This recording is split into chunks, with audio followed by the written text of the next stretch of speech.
Did you expect, Sol, that your tweets would cause such a fuss? And does it suggest that you might have a point? I think for me, when it comes to honours lists, if it comes to like a popularity kind of contest, there's a lot of people unpopular who have SIRS, OBEs and MBEs.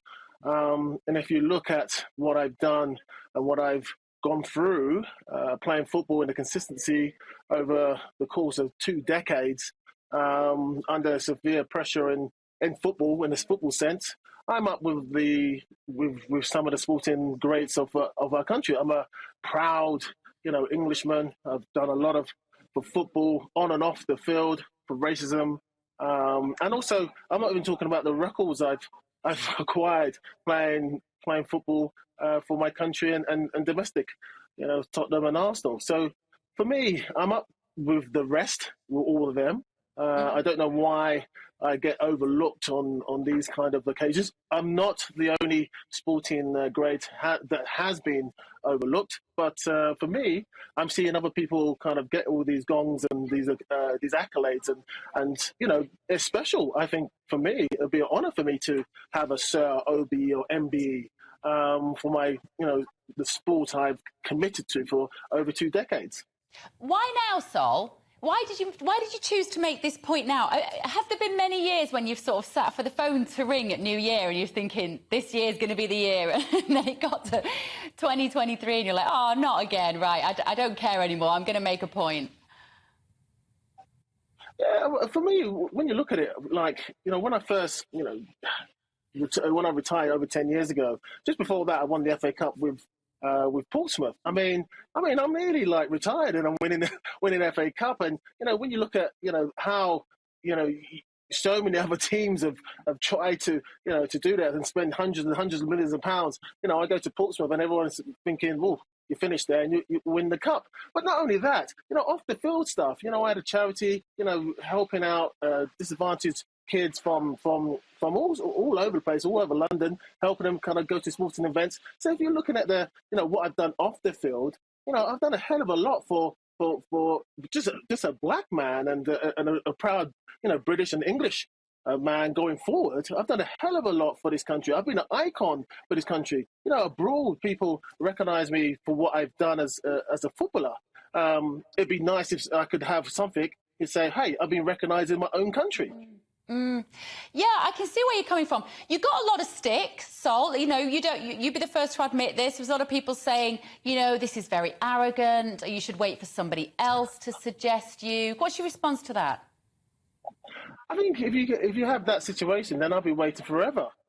Yes, there's protocol, there's ways of doing it, but if you keep on getting overlooked, I mean, if you look at just look at what I've done for football, just football, the accolades, the hard work, the commitment, the consistency of playing at the highest level under extreme pressure in football. And then you see other people, from whatever backgrounds, especially icon backgrounds when you come to sporting, some of them have, not the kind of straightforward pass or backlog, and all the resurrected themselves and all of a sudden maybe on TV a lot and yeah, there you go, OB or MB or Sir.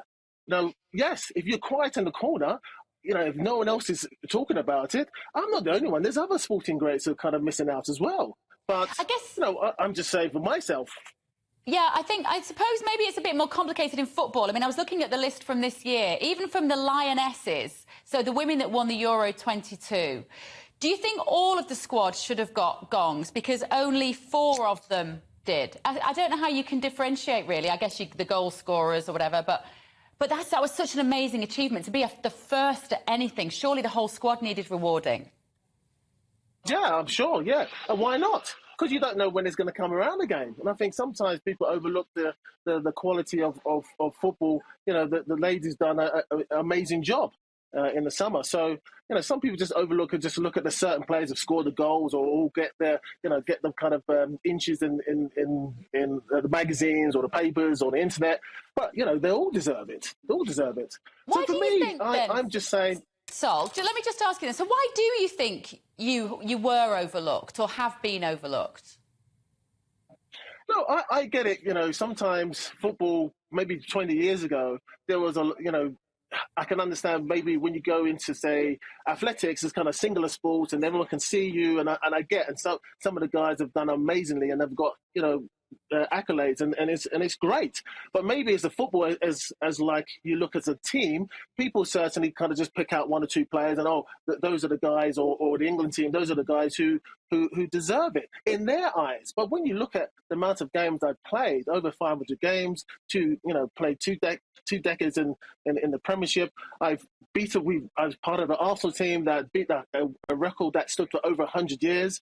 As I said before, I was the first black captain to lift the cup. If that's not iconic enough, at Wembley, the first black player to score for England in the World Cup. So, and then the first black player to score in the Champions League final for England, English-wise. So, if that's not iconic moments or things that actually say, wow, that's amazing.